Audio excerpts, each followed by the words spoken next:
A janitor with a genius mind, a professor who sees her brilliance. In the shadow of Harvard's towering intellect, one woman dares to rewrite her destiny. Starting at 2 a.m. Hey everyone, welcome to the channel. Thank you so much for stopping by. I'm excited to share today's story with you, one that's full of inspiration, determination, and a surprising twist. Let's dive right in. Miss Evelyn Carter, a janitor at Harvard University, had always been the unseen figure in the grand halls of Jefferson Hall.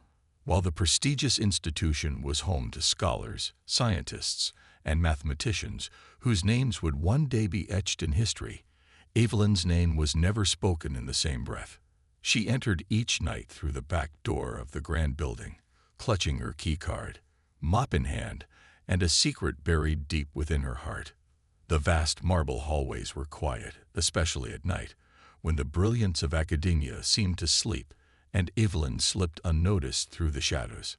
Most never noticed her. The students and professors were always too consumed by their own pursuits of genius to pay attention to the quiet janitor moving between their classrooms, her presence as invisible as the dust she swept away.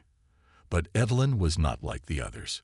While others walked the halls thinking of equations and formulas, she carried an inner fire, a mind that buzzed with complex calculations, algorithms, and equations that she longed to understand. A mind that longed to be seen. Her life had been shaped by sacrifices, forced by circumstance and family. She had once been a student, with a sharp mind and big dreams of studying mathematics at a prestigious university. But fate had been unkind. A year before her graduation, her mother fell ill with cancer, and Evelyn had no choice but to drop out of high school to care for her. She didn't regret it. How could she? But as she cleaned the floors of Jefferson Hall every night, she couldn't help but feel the weight of the missed opportunities. The years she had spent in the shadows, her intellect buried beneath the weight of responsibilities and bills, slowly dimmed by time. It was on this particular night, as Evelyn began her shift at 1:42 a.m., that the silence of the corridors seemed heavier, like the weight of the unspoken opportunities that had slipped through her fingers. The usual hum of the fluorescent lights above and the soft squeak of her mop against the tile floors filled the air. She moved through the hall, cleaning and tidying up after the great minds of Harvard University. The classrooms she passed were empty, but their chalkboards, still littered with equations and theories, whispered the brilliance that had once taken place within their walls. She was invisible, just as she had always been, doing the quiet, unnoticed work that made the academic world function. But tonight was different. As she walked past the large lecture hall, room 3.24, something caught her eye. A faint light seeped from under the door. Evelyn stopped in her tracks. Room 3.24 was Harvard's largest and most prestigious lecture hall. It was where the greatest minds in mathematics and science delivered their lectures, where students scribbled fervently in notebooks and dreamed of solving the universe's greatest mysteries. Evelyn had always watched it from a distance, but she had never dared to step inside during class hours. Tonight, though, the door was ajar. Her heart raced as she crept closer. The light inside flickered like a beacon. There was no sound except the soft hum of the air conditioning. Evelyn paused for a moment before she slowly pushed the door open, stepping inside. The sight before her was almost surreal. The room, large and cavernous, was filled with rows of empty desks, but it was the chalkboard that drew her attention. It was covered with dense, intricate equations. The formulas seemed to pulse faintly under the dim desk lamp that had been left on, as if they held some secret only the worthy could unlock. The equations glowed in the darkness, like a mysterious puzzle, daring her to solve them. Evelyn's breath caught in her throat. She recognized the problem immediately. It was a complex nonlinear equation, a matrix optimization problem with a nonlinear constraint, a problem she had seen years ago in a free MIT online course. She had watched it intently back when she still had internet access at home, back when she had dared to dream of returning to school. Now, the very problem she had studied in secret seemed to be staring back at her, beckoning her to complete it. Her mind raced. Without thinking, she dropped her mop and moved closer to the chalkboard. She reached for a piece of chalk, her hands trembling slightly. The world seemed to narrow around her. The vast, empty room, the soft hum of the lights, until all that remained was the equation. She began to write. Slowly, methodically, her fingers moved across the board. Line after line, she added her thoughts, her understanding, perfecting the equation. She didn't erase any of the professor's work. No, she carefully worked alongside it, enhancing the ideas already there, weaving her understanding of the problem into the mix. The chalk danced in her hand as she methodically restructured the matrix, adjusting the constraints and optimizing the problem step by step. She wasn't just solving an equation, she was making music, turning the numbers into a beautiful pattern that only she could see. Her heart pounded as she worked, not in fear, but in the deep hunger of someone who had longed to solve something important for years. Professor Simon Reynolds, a respected Harvard faculty member, had forgotten his important notes in the very same room. He had spent hours refining a new mathematical model for an upcoming conference, and the final draft was crucial for his presentation. It was 2:06 a.m. when he realized he had left them behind. Tired but determined, he made his way back to room 3.24, thinking he would retrieve his work and return home to prepare for the next day's meetings. He didn't expect to find anyone there. As he approached the door, he noticed something unusual, a faint light spilling from underneath. It had been a long day, and the building was supposed to be empty at this hour. Yet there was a glow from inside the room. His curiosity got the better of him. He hesitated for just a moment, then gently pushed open the door, stepping quietly into the lecture hall. What he saw made him freeze in his tracks. There, standing before the chalkboard, was a janitor, Evelyn. Her back was to him, her short brown hair neatly tucked beneath a cap. She was utterly absorbed in the task at hand, her hand moving furiously across the board. The equation she was scribbling looked like something out of one of his own lectures, intricate and detailed. Reynolds' heart skipped a beat. What stunned him wasn't that she was solving the equation. It was that she was solving a part of the problem he had been struggling with for months. It was the key element of his work that he had been unable to crack. And there she was, a janitor with no apparent formal training, solving it with ease. For a long moment, Reynolds stood frozen in disbelief, watching Evelyn work. Her hands were swift and confident, the chalk flowing with purpose. The equation, which had been a source of frustration for him, was transforming under her touch into something he had never imagined. She wasn't just solving the equation, she was improving it, enhancing it, bringing clarity to a complex problem that had stumped even the brightest minds in the field. Shocked and confused, Reynolds slowly stepped forward. He didn't want to startle her, but the sheer impossibility of the scene before him made his presence undeniable. As his foot hit the floor, Evelyn turned around, startled by the sound. She immediately dropped the chalk in a panic, her face turning pale as she stared at him wide-eyed. "I'm sorry. I wasn't trying to touch anything, I promise," she stammered, her voice trembling. Her heart pounded in her chest, and she instinctively took a step back, like a deer caught in headlights. She was scared, but not because of the professor standing before her. She was scared because she had been caught doing something she thought she could never do, engage with the very brilliance she had always cleaned around, never allowed to touch. Reynolds' voice was low and measured, a hint of tension creeping into his words as he tried to regain composure. "What exactly were you doing?" he asked, his eyes scanning the chalkboard, now filled with her additions to his work. Evelyn hesitated, unsure of how to answer. She didn't want to lie, but she didn't know how to explain either. "I was just trying to understand," she said softly. "It's a nonlinear equation, right? I wasn't going to show anyone." Reynolds' brow furrowed as he studied her with a new intensity. This wasn't a beginner's mistake. This was advanced. "Who taught you how to do this?" he asked, his voice taking on a sharper edge. Evelyn looked down, feeling the weight of the question.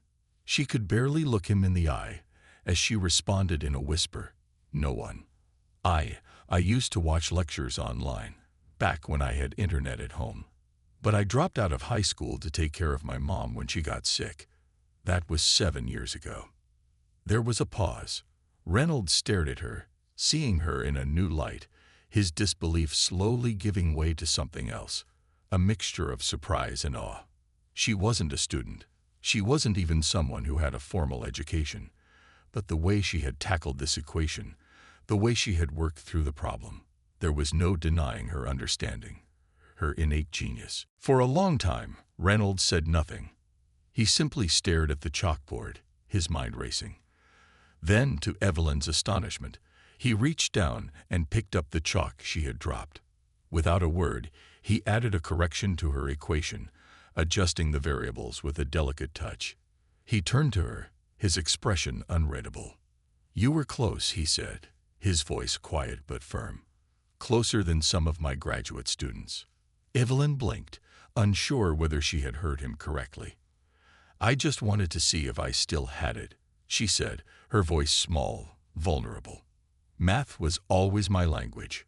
Reynolds nodded slowly, as if processing the words, but something in his eyes softened. Then, to her complete surprise, he spoke again. "Tomorrow, 7 p.m., my office. Don't wear the uniform. Bring your brain." Evelyn's breath caught in her throat. She didn't know how to respond. For the first time in years, she didn't feel invisible. For the first time, she felt like she belonged. The next evening, Evelyn's heart raced as she stood outside Professor Reynolds' office door. Her nerves were unraveling, and she fought to steady her breath. This was not just another meeting. It felt like the beginning of something entirely new, something she couldn't even fully grasp yet. She had changed out of her janitor's uniform and into the only nice outfit she owned, a pale blue blouse and black slacks she'd saved for job interviews. Her hands were clammy as she reached for the door handle. She knocked softly, unsure if she even belonged there. "Come in," Reynolds' voice called from inside, smooth and professional. Evelyn took a deep breath and opened the door. The office, unlike the sterile classroom environments she was used to, felt warm and lived in. The air smelled faintly of old books and lavender, a sharp contrast to the sterile scent of cleaning supplies she was accustomed to. Shelves lined the walls, crammed with textbooks and journals she couldn't even begin to understand. A large chalkboard covered one wall, filled with complex mathematical equations and symbols that seemed both foreign and familiar to her. The sight sent a surge of excitement through her, but it was quickly followed by a wave of fear. She wasn't supposed to be here. She wasn't one of these people. Professor Reynolds was sitting behind his desk, scribbling something in a notebook. He looked up as she entered, his expression unreadable. "Sit," he gestured to the chair across from him. His tone was calm but firm, the kind of command she had always associated with authority figures. She obeyed, lowering herself into the chair, trying not to let her nerves show. "I assume you think this is a disciplinary meeting?" Reynolds asked, his eyes narrowing slightly as he studied her. Evelyn's voice trembled as she responded. "No, I thought you wanted to talk about the equations." She had been so focused on that moment the night before, the moment when everything had shifted. But now, in the professor's office, surrounded by the weight of academia, it felt as though the ground had shifted beneath her once again. Reynolds' eyes seemed to soften for just a moment, but his voice remained sharp. "You did, but you also taught me something." He leaned forward, his hands folding on the desk in front of him, his gaze unwavering. "What you did wasn't just guessing. It wasn't luck. It was insight. The kind of insight that comes from years of studying, even if you didn't have a formal education." Evelyn felt a lump form in her throat as his words stank in. She had always thought of herself as less than, invisible even to those who passed by her daily. But here, in the presence of a Harvard professor, her mind was being recognized for what it was. She had spent years cleaning around greatness, but now she was being told her own potential was just as real, just as valuable. Reynolds paused, letting the weight of his words settle. His next question cut through the room like a knife. Why aren't you at a university? The question hit Evelyn like a tidal wave, threatening to pull her under. The answer was a story she had buried deep inside, a story of loss, struggle, and sacrifice. She hesitated, her fingers twisting in her lap as she tried to find the words. I dropped out of high school, she began, her voice soft. My mom got sick. I had to work to take care of her. She passed away. I couldn't afford to go back. There was a long silence as Reynolds stared at her, his expression unreadable. Evelyn felt the walls she had carefully built around herself begin to crack. She had never told anyone the full truth. She had never allowed herself to admit the weight of those lost years. But here, with this man, it felt like she could finally say it aloud. Reynolds was quiet for a long time, his gaze fixed on her, as though trying to make sense of what he was hearing. Then, without warning, he slid a folder across the desk toward her. Evelyn looked down, confused. I had your name run through the admissions archive, he said quietly. You were accepted to MIT on a full scholarship, top of the state in math. Evelyn's breath caught in her throat. She stared at the folder, the words on the paper swimming before her eyes. I never went. I couldn't. They never knew why. I do now, Reynolds said gently, his voice softening. But now you have a chance again. He leaned back in his chair, his fingers tapping lightly on the desk. I've submitted your name to the Harvard Extension School. If you pass the placement test, you'll be accepted into the night program, and I've secured funding for you. No strings attached. The words reverberated in Evelyn's mind, but it was as if she couldn't quite comprehend them. A second chance. It was all too much. Tears welled in her eyes as the weight of the opportunity before her sank in. This wasn't just a lifeline. It was a lifeline extended by someone who believed in her, who saw her as more than a janitor, more than a shadow in the corner of the great halls. Reynolds wasn't done yet. You'll still clean the halls for now, he added, his voice firm. But if you pass, you'll do less cleaning, more studying, maybe even teaching. Evelyn's heart raced as she looked up at him, barely able to believe what was happening. She had spent so many years feeling invisible, locked away in a life that was meant for others. And now, this professor, this man who had only just met her, was offering her the keys to something greater, something she had never even dared to imagine. Thank you, she whispered, her voice cracking as the weight of the moment finally hit her. She couldn't believe it, and yet there it was. Her dreams, those forgotten dreams, were no longer impossible. She wasn't invisible anymore. Reynolds nodded, his expression still unreadable, but with a hint of something. Perhaps pride. Harvard doesn't waste talent. Not anymore. And I don't either. Evelyn stared at him, still reeling, barely able to believe what was happening. She was no longer just the janitor. For the first time in years, she felt like she belonged. Evelyn's routine was grueling. Every evening, she worked from 6 p.m. to midnight, cleaning the grand halls of Harvard University. The same halls where future world changers walked, where the brightest minds came together to discuss the unsolvable mysteries of the universe. She wiped down whiteboards covered in equations, swept the floors of lecture halls where Nobel laureates had lectured, and took out the trash from classrooms filled with ambitious students. The physical labor was exhausting. But that wasn't the hardest part.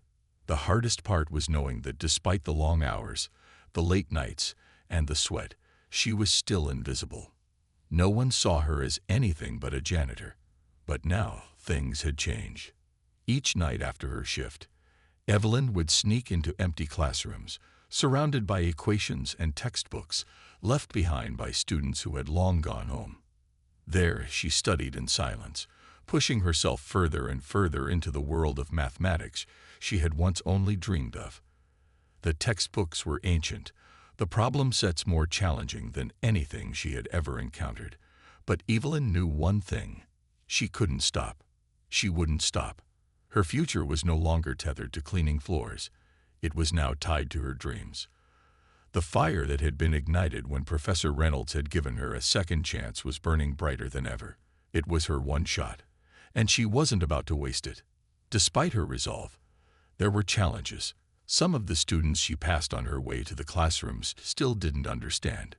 Jason, one of the brightest students in the math department, had taken it upon himself to mock Evelyn, calling her the janitor with delusions of grandeur.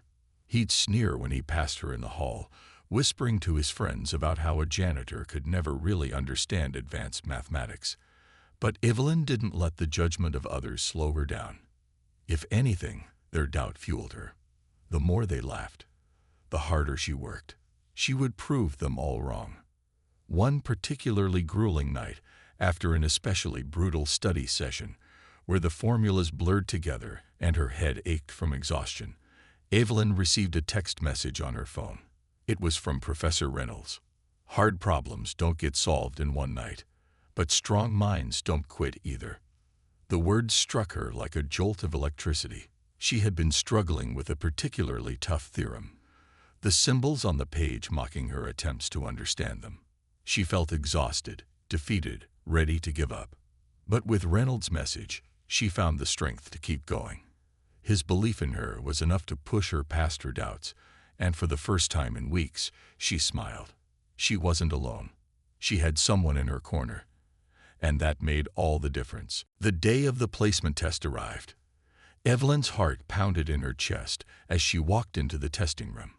She was surrounded by students who had studied for years at prestigious universities, students who had the advantage of tutors and resources that she had never known. But Evelyn didn't let that intimidate her. She approached the test with the same determination that had driven her for months.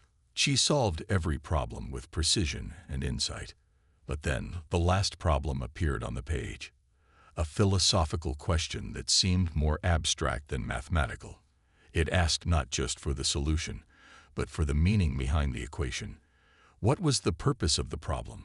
And what did it reveal about the world? For a moment, Evelyn hesitated.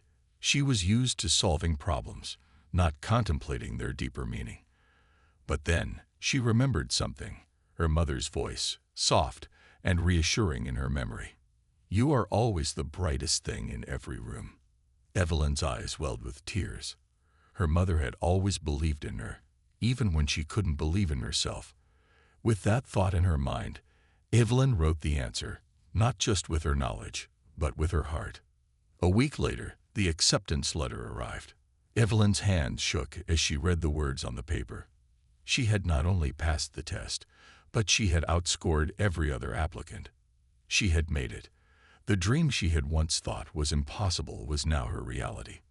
Professor Reynolds was waiting for her in his office when she arrived to hear the news. "You're ready for the next step," he said, his voice calm but filled with pride. "But don't forget, this is just the beginning. There's so much more ahead of you." Evelyn smiled, feeling the weight of his words settle over her. She had come a long way from the janitor's closet, but this was just the start. There were still so many steps ahead, so many challenges to face, but she was no longer afraid. She was ready. Weeks later, Evelyn received a golden envelope in the mail. It was an invitation to apply for the prestigious Newton-Hawking Fellowship, an elite research scholarship for the brightest minds in applied mathematics. Inside, it promised an opportunity that could change everything. Mentorship with world-renowned mathematicians, a stipend, and the chance to publish in academic journals. It was a dream come true. But there was one catch. To accept, she would have to leave behind everything she had built. The support system she had created, the people who had believed in her when no one else did. Evelyn sat down with Dr. Elena Chung, the head of the fellowship, who explained the terms of the offer. The fellowship would provide everything she needed, but it would come at a price. "You will be expected to devote yourself entirely to your work," Dr. Chung said, her voice smooth and persuasive. "No more night shifts, no more distractions. You'll live in our housing, study with the best professors, and become part of the academic elite." The offer was tempting, but as she sat in Reynolds' office, Evelyn found herself torn. What's more powerful? Reynolds asked her, his eyes steady. Becoming what they expect, or staying who you are and still rising? It was the question she had been wrestling with for days. Evelyn knew what she had to do. She chose to stay true to herself. She rejected the fellowship. In that quiet decision, Evelyn found the greatest truth of all. It wasn't about titles or awards or recognition. It was about the journey that had taken her from the janitor's closet to the chalkboard. The journey that had helped her discover her worth, not through accolades, but through her own perseverance and determination. Now, Evelyn was a professor, not because she had been allowed to be, but because she had earned the right. Her story wasn't just about being seen. It was about showing others they had always been seen too. And that's how Evelyn's incredible journey from janitor to genius at Harvard unfolded, proving that with determination, belief, and a little help from those who see your potential, anything is possible. If you found this story inspiring, don't forget to like, subscribe, and share with others who need a little extra motivation. Comment below with your thoughts. What part of Evelyn's journey resonated most with you? We'd love to hear from you. Stay tuned for more incredible stories like this one.